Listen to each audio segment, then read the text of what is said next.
Oh god, false start. And welcome back. So last time, like we always do, and like I said on the very last time before we quit, I just did some general exploration. We're getting ever closer to the inverted pyramid over there, where we're going to have our showdown with Bowser. You know, at least that's what they're leading up to anyway. His airship is still up there, so we might get over there just in time to try to follow his plans. Let's see if there's anything in the periphery of this building really quick. Oh, here's a little back entrance. Ah, yeah. It always pays to look around. So, oh, hey. Let's see. Do we want to, yeah, let's ride him around. So, to anybody potentially watching, I guess I have a question. What's your favorite, genre of video game? Gosh darn it. I'm trying to run into these things. There we go. Yeah, what's your favorite genre? Like, what do you find yourself playing most often when you sit down to enjoy a video game? For me personally, oh, that's a multi-moon? Oh. So for me personally, I tend to find that RPGs are probably my most played genres of all. And I have a, let's see. No, my beautiful sheep. The 3 of them have escaped, and now I'll never get them back. Okay, so we gotta go the sheep back for them. Let's do it. So I find that my personal favorite genre and most played genre is RPGs. And, I have... Okay, just gently try to get them back over there. I have quite a nice history with RPGs in general. And I think the earliest memories I have of ever playing a game involve playing Final Fantasy VIII and Final Fantasy VII. So, you know, when your first ever memory of playing a game is playing an RPG, that just kind of sticks with you. And I always loved that they had such, like, involved storylines. And, like, Final Fantasy in particular, I was always all about, you know, playing them to experience a new story more so than playing them to, you know, play a game that had good gameplay and everything.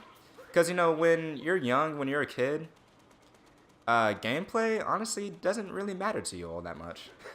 You know? Like, you will suffer through bad games time and time again if you think that they're fun. Oh, okay, we need the taxi dude back. So yeah, like as a kid, I didn't really care if gameplay was bad or lackluster. I cared that I was being told a really awesome, cool story because I wasn't used to that in video games. Like I wasn't used to, you know, playing a game that had any decent storyline that actually made me think about anything. And look at this. The first instance of like actual humans.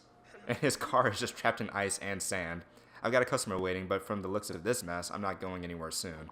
Oh yeah, he must be trying to pick up the dude who was like, "Where's my taxi?" Oh, both the sheep are right here. Nice.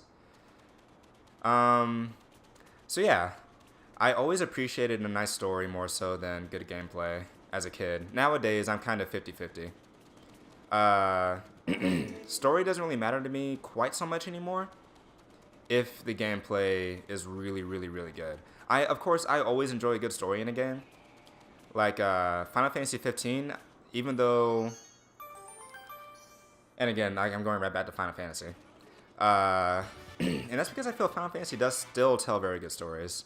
Like, they can get convoluted for sure, but I feel like the general messages of Final Fantasy games are pretty good to take away. But yeah, the story of Final Fantasy 15, like... Oh. Ah, jeez. But the story of Final Fantasy 15 made me cry, is what I'm trying to say. So I'm a sucker for a good story, and if it's extremely rare for games to make me cry. So if a game can get that out of me, then I consider that to be a good game. And it also helped that that game in particular had really good gameplay as well. Oh, was that the one? Okay, cool. Oh, I wonder if I can land right back onto the Ah, dang it. I was gonna try and land right back onto the Jaxie. Is there something up here? Yep. But yeah, I don't know why I'm talking about Final Fantasy when I'm playing Mario. Oh, the guy lost his sheep because I died. Oh well. I already got the thing over to him. I'm sure it's fine. And this is one we already did. Oh jeez, this guy got all jacked up over here. Okay. But yeah, but then after RPGs, I feel that my favorite might actually very well be platformers. Because even though I'm not particularly good at them, whenever I play a platformer, I just have a lot of fun. I find myself enjoying platformers a lot. So, yeah, like Mario is always a good time in my opinion. At least 3D Mario's. 2D Mario, I can kind of, take it or leave it. It's how a weird couple going to the pyramid. I think they're going to see our celebrated binding band. Yeah, he's going to try to do more than to see it. Let's just go around here a little bit just to make sure there's nothing that we can collect. There probably is something that we can collect out here. Let's see. I thought I heard something.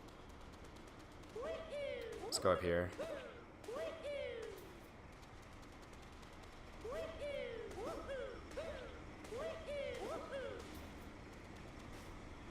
Oh, I think what I was hearing was just the airship. Okay. But yeah, anyway, let's go into this pyramid and try to take this fool out. There we go. Wait. Oh, whatever.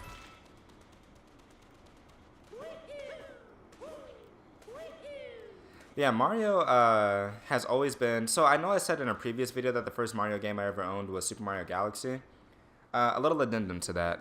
The first Mario platformer that I ever owned was Super Mario Galaxy. It's not the first one I ever played. I did play Mario 64, like Mario World, the original Super Mario Brothers. Like, I played a lot of platformers, but I never owned any before Galaxy.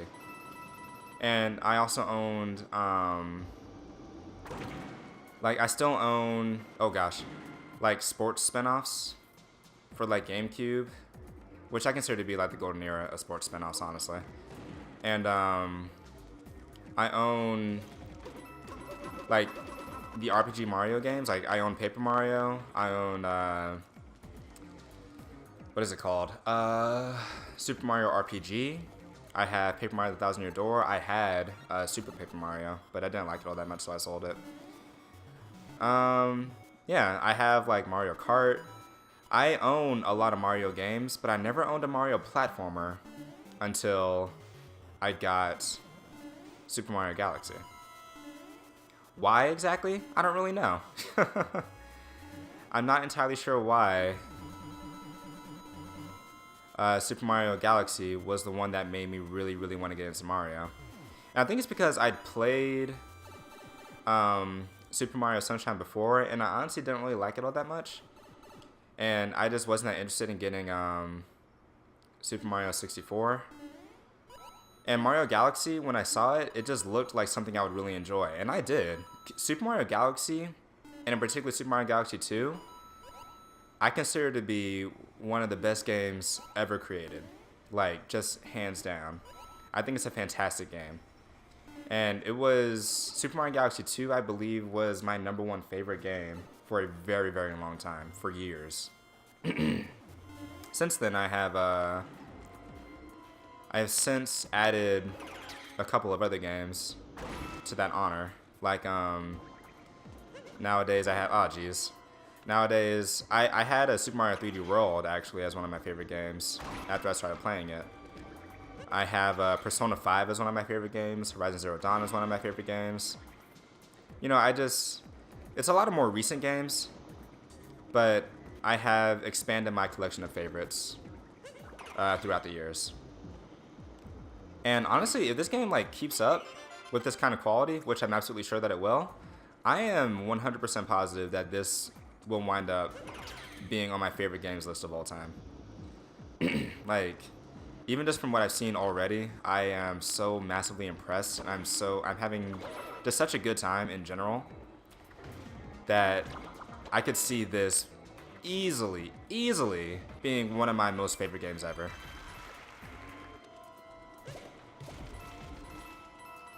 I wonder, so, yeah, you can get like, I wonder how you're supposed to control that, because there is a, like, obviously a specific way to hit those things to make them combo into each other like that. But all the times I did it, it just happened to be by coincidence. Okay, now we're up here. Is there anything to get up here really quick? Aside from that heart? Maybe not. They might just focus on, doing the boss fight. I'm just gonna run around a little bit though, just to make sure. Yeah, it looks like there's nothing else here. But there's sand that leads up here for some reason. Oh! Why is this the only spot without a statue? Because it has coins! So yeah, that's another cool thing in this game. It uses the HD rumble a lot to let you know when hidden things are nearby you.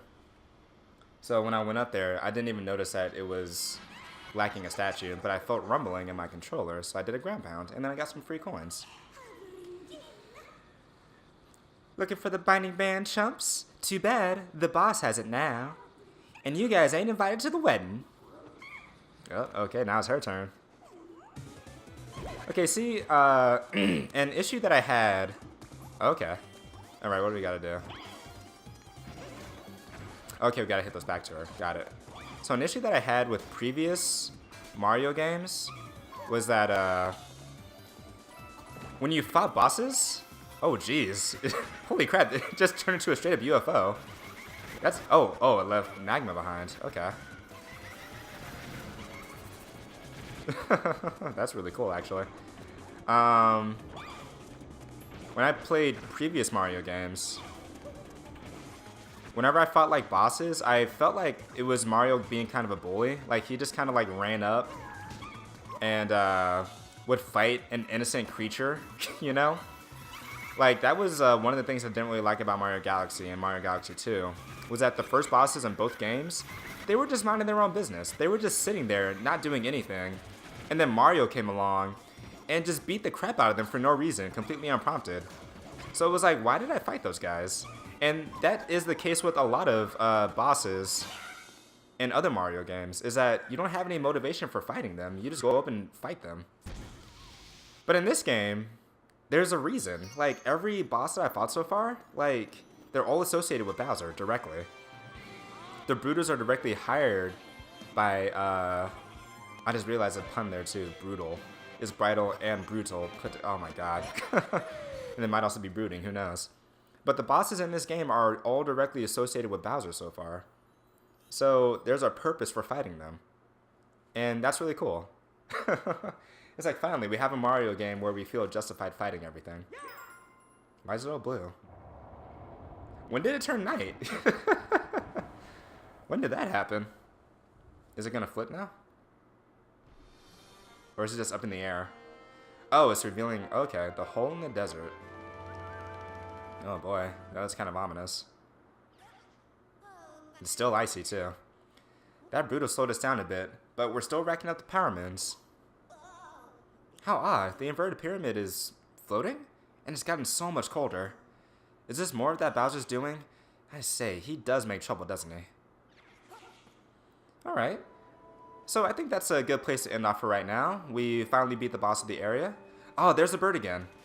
Oh, okay, I'm going to pause. And then when we come back, I'm going to try to get that bird. Okay, so, yeah, I'll leave it off right there. And I will see you all on the next one. And if you could, please hit the like button and leave a comment. And also hit the subscribe button. And I'll see you all on the next one.